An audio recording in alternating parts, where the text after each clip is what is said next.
ሰላም እግዚአብሔር ከሁላችን ጋር ይሁን። የእመቤታችን የቅድስት ድንግል ማርያም ረድኤቷ በረከቷ በሁላችን ይደር። እግዚአብሔር አምላካችን እንደፈቀደልን መጠን ዛሬ ሊቀ መላእክት ቅዱስ ሚካኤል ሕዝቅያስን ንጉሥ ሕዝቅያስን ከጠላት ያዳነበት የረዳበት ታላቅ ዕለት ነው። የመልአኩ የቅዱስ ሚካኤል በረከቱ ረድኤቱ ከሁላችን ጋር ይሁን። በትንቢተ ኢሳይያስ ምዕራፍ 37 የሚያስገርም ታሪክ ተጽፎ እናገኛለን። በዘመኑ የነበረው ንጉሥ ሕዝቅያስ ይባላል። በጣም እግዚአብሔርን የሚፈራ እግዚአብሔርን የሚያመልክ ሕገ እግዚአብሔርን ጠብቆ የሚኖር በልቡ ውስጥ እግዚአብሔርን መፍራት ነግሶ የሚኖር የእስራኤል ንጉሥ የተወደደ ንጉሣቸው ነበረ እና ሕዝቅያስ ንጉሥ በነበረበት በዚያ ዘመን ሰናክሬም የሚባል ወራሪ ጠላት ተነሳባቸው በእስራኤላውያን ላይና መጥቶ ሊወራቸው ገሰገሰ። 185,000 ሰራዊት አስከትሎ ዘመተባቸው። መልእክተኛ ላከ። እጅግ በጣም ፈሩ፣ ተንቀጠቀጡ። ለሕዝቅያስ ደብዳቤ ልኮ ላከለት። ደብዳቤ ጽፎ እና ሕዝቅያስን ከእጄ የሚያድን የለም፣ ብዙ መንግስታትን ድል አድርጌአለሁ፣ ያሸነፈኝ ኃይል የለም። እስካሁን ድረስ በተዋጋሁበት ቦታ ሁሉን አሸንፌአለሁ፣ እኔ ብቻ ሳልሆን አባቶቼ ሁሉ በድል የታወቁ ናቸው እያለ እየፎከረ በጣም የሚያስገርም ትምክህትን የተሞላ በትዕቢት የተገለጠ ደብዳቤ ለሕዝቅያስ ላከለት። መልእክተኞቹ ደብዳቤውን ይዘው መጥተው በእስራኤል በኢየሩሳሌም ቅጥር ላይ ከፍ ብለው ቆመው የሕዝቅያስን ቃል መናገር ጀመሩ በዕብራይስጥ ቋንቋ። የሕዝቅያስ ባለስልጣኖች ቀርበው የንጉሡ እባክህ በዕብራይስጥ ቋንቋ እየተናገራችሁ ሕዝቡን አታሸብሩብን፣ እባካችሁ መልእክታችሁን አድርሱ ብለው ቢለምኗቸውም ያሉ ሕዝቡን ለሕዝቡ ነው የምንናገረው ብለው የሚገጥማቸውን መከራ እጅግ በጣም በሚዘገንን ሁኔታ የሚናገሩት ቃል ለጆሮ ይቀፋል ለመግለጥ ራሱ።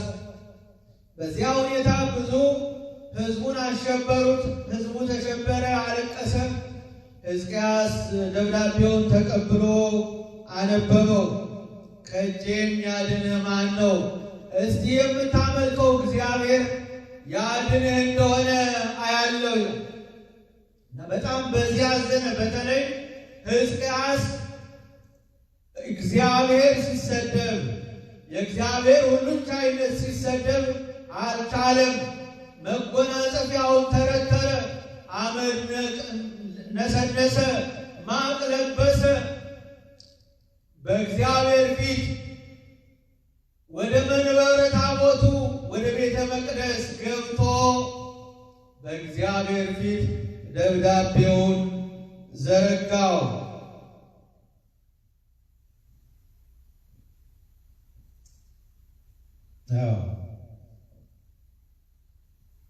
እንዲህም ሆነ ንጉሡ ሕዝቅያስ ይህን በሰማ ጊዜ ልብሱን ቀደደ፣ ማቅም ለበሰ፣ ወደ እግዚአብሔር ቤት ገባ። የቤቱንም አዛዥ ኤልያቄምን፣ ጸሐፊውን ሳምናስን፣ የካህናትንም ሽማግሌዎች ማቅ ለብሰው ወደ ነቢዩ ወደ አሞጽ ልጅ ወደ ኢሳይያስ ይሄዱ ዘንድ ላካቸው። ሽማግሌዎቹን መርጦ ከሕዝቡ መካከል ካህናቱንና ሽማግሌዎቹን አድርጎ ወደ እግዚአብሔር ሰው ወደ ኢሳይያስ ወደ ነቢዩ ላካቸው። እነርሱም ወደ ነቢዩ ወደ ኢሳይያስ መጥተው ሕዝቅያስ እንዲህ ይላል፣ ይህ ቀን የመከራና የተግሣጽ ቀን ነው፣ የዘለፋ ቀን ነው። ልጆች የሚወለዱበት ጊዜ ደርሷል፣ ለመውለድ ግን ኃይል የለም። ምናልባት በሕያው አምላክ ላይ ይገዳደር ዘንድ ጌታው የአሦር ንጉሥ የላከውን የራፋስቂስን ቃል አምላክ እግዚአብሔር ይሰማ እንደሆነ አምላክ እግዚአብሔር ስለሰማው ቃል ይገስጸው እንደሆነ ስለዚህ ለቀረው ቅሬታ ሕዝብ ጸልይ አሉት። ከነሱ አቅም በላይ ከሰው አቅም በላይ እስራኤላውያን ቁጥራቸው በጣም ትንሽ ነው። የመጣባቸው ሰራዊት ግን 185,000 ሰራዊት ነው። ከነ ሰራዊቴ ብቆምበት ወንዙን አደርቀዋለሁ ብሎ በትንቢት የሚናገርበት የሰው ብዛት ነው ያለው። ስለዚህ ሁሉን ወደሚችል ወደ እግዚአብሔር ይጮህ ዘንድ ወደዱ። ወደ ነቢዩ ወደ ኢሳይያስ ጸሎት ያደርግላቸው ዘንድ ወደ እግዚአብሔር ሰው ሽማግሌዎቹ ተላኩ። እንዲሁም የንጉሡ የሕዝቅያስ ባሪያዎች ወደ ኢሳይያስ መጡ። ኢሳይያስም ለጌታችሁ እግዚአብሔር እንዲህ ይላል፣ የአሦር ንጉሥ ባሪያዎች ስለሰደቡኝ ስለሰማው ቃል አትፍራ። እነሆ በላዩ መንፈስን እሰዳለሁ፣ ወሬንም ይሰማል፣ ወደ ምድሩም ይመለሳል፣ በምድሩም በሰይፍ እንዲወድቅ አደርጋለሁ በሉት አላቸው። እግዚአብሔር መለሰ። እግዚአብሔር ልጆቹ ሲጨነቁ ልጆቹ ሲያዝኑ አያስችለውም። የእኛ ድርሻ መጸለይ፣ ወደ እርሱ መጮህ ነው። እሱ ደግሞ ድርሻው ማዳን ነው። እግዚአብሔር ተዋጊ ነው፣ ስሙም እግዚአብሔር ነው። የሚሳነው ነገር የለም፣ የሚያሸንፈው ነገሥታት የለም። ሁሉን ያዋርዳል፣ የፈለገውን ያከብራል፣ የፈለገውን ያዋርዳል፣ የፈለገውን ይገላል፣ የፈለገውን ያድናል። ስልጣን የሱ ነው። መለኮታዊ ጥበብና ኃይል የሱ ነው። የሚያሸንፈው ፍጥረት እግዚአብሔርን የለም። አይዞህ አለው እግዚአብሔር ለነቢዩ ለሕዝቅያስ ለንጉሡ ለሕዝቅያስ በነቢዩ በኢሳይያስ አማካኝነት። የአሦር ንጉሥ ከለኪሶ እንደራቀ ሰምቶ ነበርና ራፋስቂስ ተመልሶ በልብና ሲዋጋ አገኘው። እርሱም የኢትዮጵያ ንጉሥ ቲራቅ ሊወጋ መጥቷል የሚል ወሬን ሰማ። በሰማም ጊዜ ወደ ሕዝቅያስ መልእክተኞችን ላከ፣ እንዲህ ሲል ለይሁዳ ንጉሥ ለሕዝቅያስ እንዲህ ብላችሁ ንገሩት፣ ኢየሩሳሌም በአሦር ንጉሥ እጅ አትሰጥም ብሎ የምትታመንበት አምላክ አያታልል። የሚገርም ነው። እንዴት አድርጎ የትዕቢት ቃል እንደተቆጣጠረው ትዕቢተኛው መንፈስ ዲያብሎስ እንዴት አድርጎ እንደገዛው ተመልከቱ። እግዚአብሔርን አታላይ፣ እግዚአብሔርን የማይችል አቅመ ደካማ አድርጎ ተናገረ። አድናለሁ ብሎ አምላክ አያታልህ አለ። እነሆ የአሦር ንጉሥ በምድር ላይ ያደረጉትን እንዴት እንዳጠፋኋቸው ሰምተሃል። አንተስ ትድናለህን? አባቶቼ ያጠፏቸውን ጎዛንን፣ ካራንን፣ ራፊስን፣ በተላሳን የነበሩትን የኤደን ልጆች የአሕዛብ አማልክት አዳኗቸውን? የአማት ንጉሥ፣ የአርፋድ ንጉሥ፣ የሴፈርዋይም ንጉሥ፣ የሴፈርዋይ ከተማ ንጉሥ፣ የኤናና የኢዋ ንጉሥ ወዴት አሉ? ያሸነፋቸውን ከተሞች እየደረደረ እንደገና አሁንም ዛቻ በዛቻ ቃል ላከበት።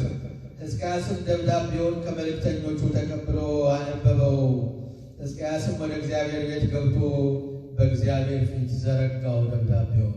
ይሄ ነው ከኛ የሚጠበቀው፣ በእግዚአብሔር ፊት ችግራችንን መዘርጋት፣ በእግዚአብሔር ፊት ችግራችንን ማሳወቅ።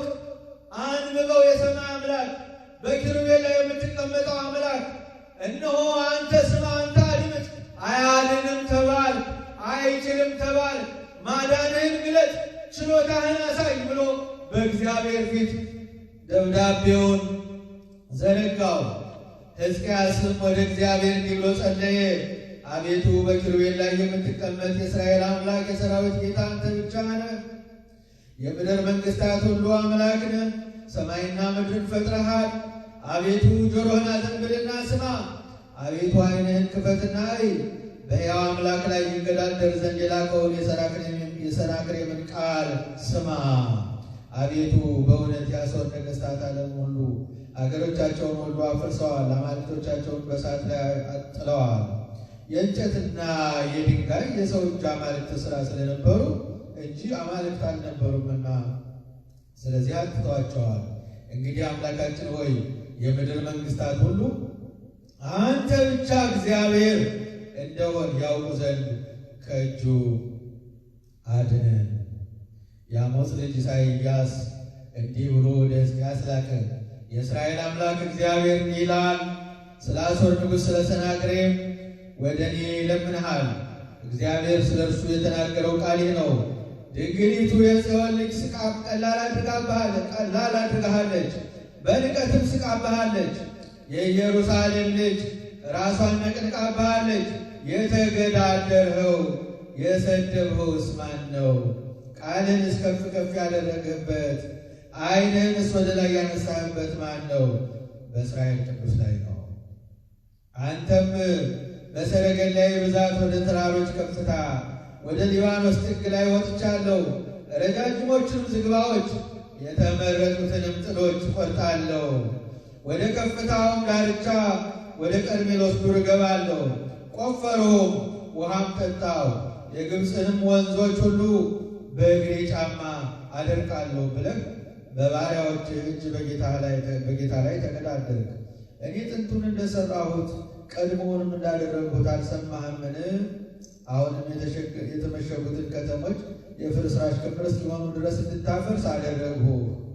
እኔ ስልጣን ባልሰጥህ አንተ ይህን ማድረግ አቅም አልነበረህም።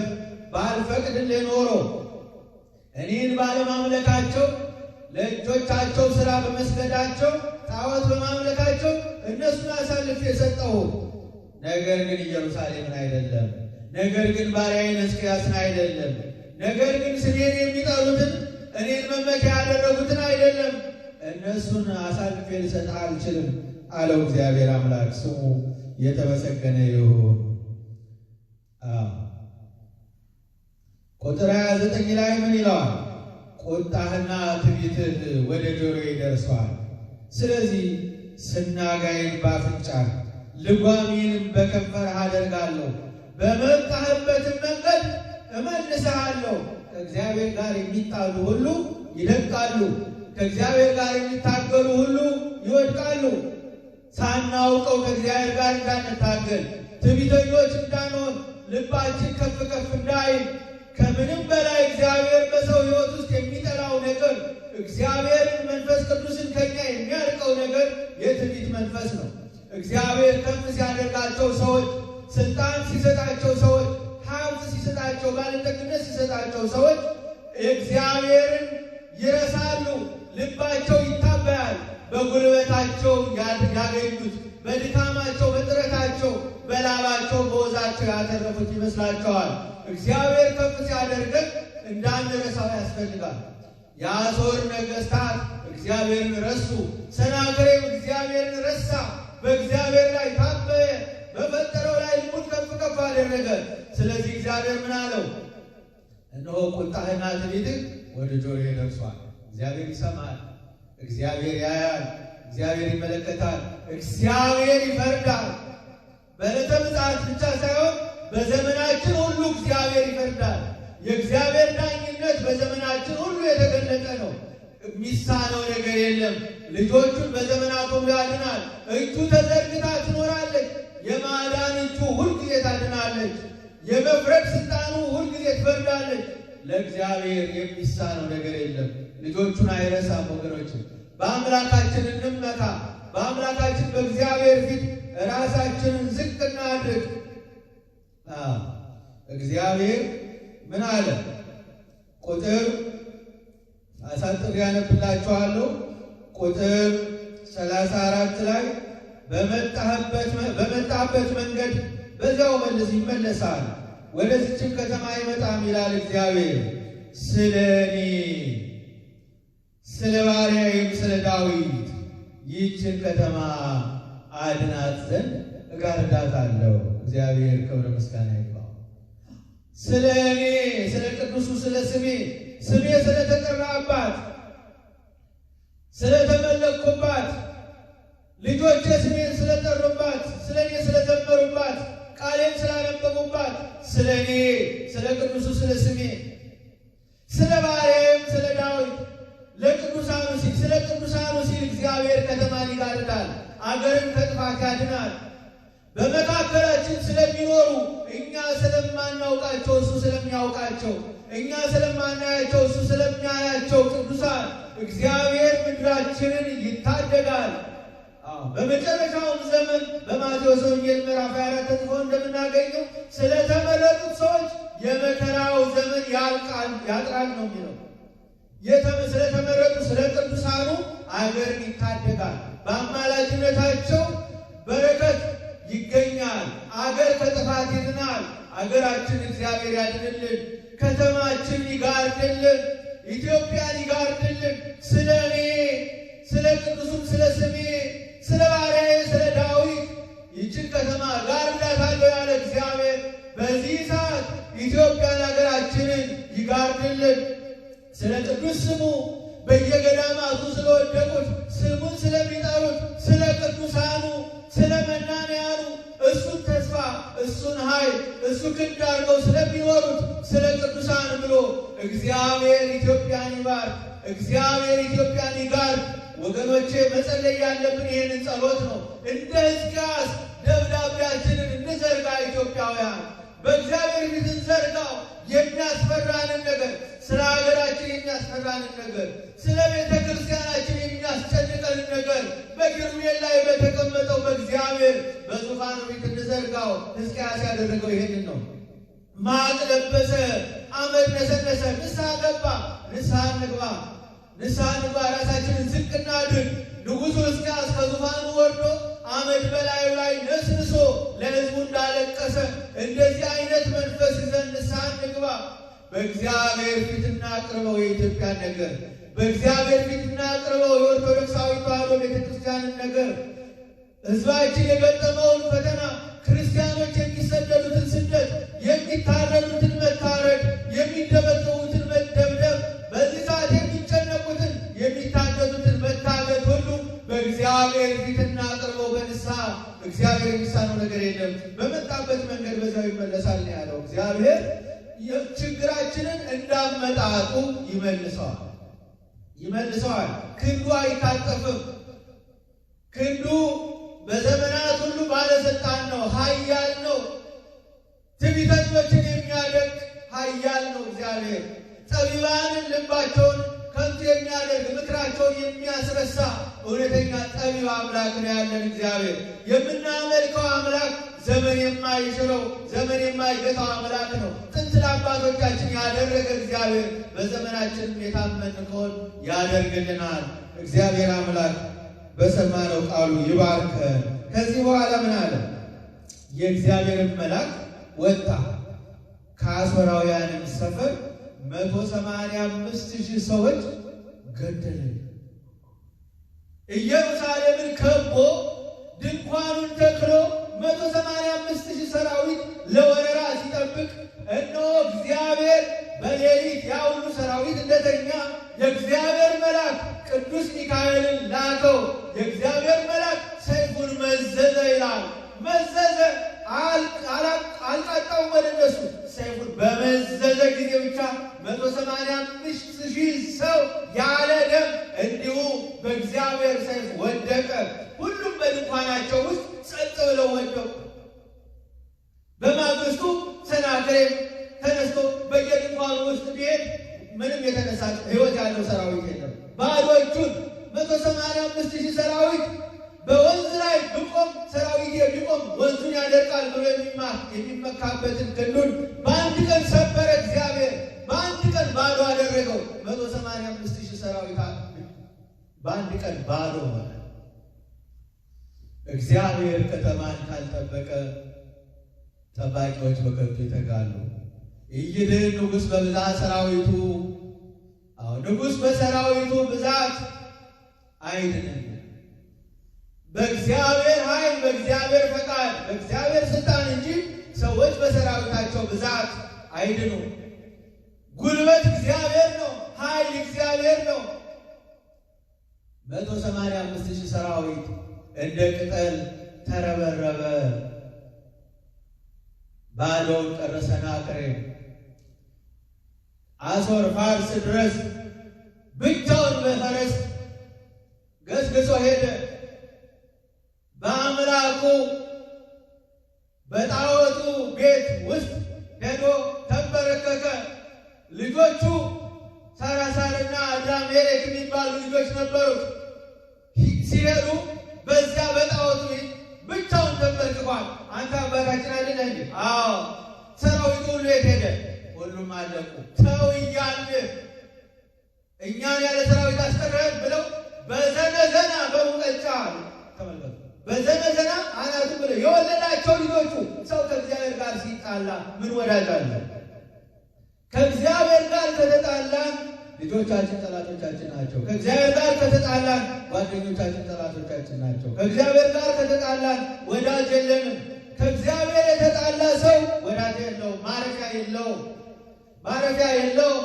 ከእግዚአብሔር ጋር ከተጣበቅን ደግሞ አራዊት እንኳን ወዳጆቻችን ናቸው። እንደነ ገብረ መንፈስ ቅዱስ እንደነ አቡነ አረጋዊ። ለእግዚአብሔር የሚሳነው ነገር የለም። ሁሉን ማድረግ በሚችለው በአምላካችን እንታመን። በአምላካችን በእግዚአብሔር ፊት ራሳችንን እንጣል። በአምላካችን በእግዚአብሔር ፊት ራሳችንን እናዋርድ። መልአኩን ልኮ ኢትዮጵያን ያድንልን። መልአኩን ልኮ ቤተ ክርስቲያናችን ይጠብቅልን። በሰማነው ቃሉ እግዚአብሔር ይባርከን። የእመቤታችን የቅድስት ድንግል ማርያም የሊቀ መላእክት የቅዱስ ሚካኤል በረከቱ ረድኤቱ ከሁላችን ጋር ይሁን። ቀኑን የበረከት ቀን ያድርግልን። በሰማነው ቃሉ እግዚአብሔር ይባርከን። አቡነ ዘበሰማያት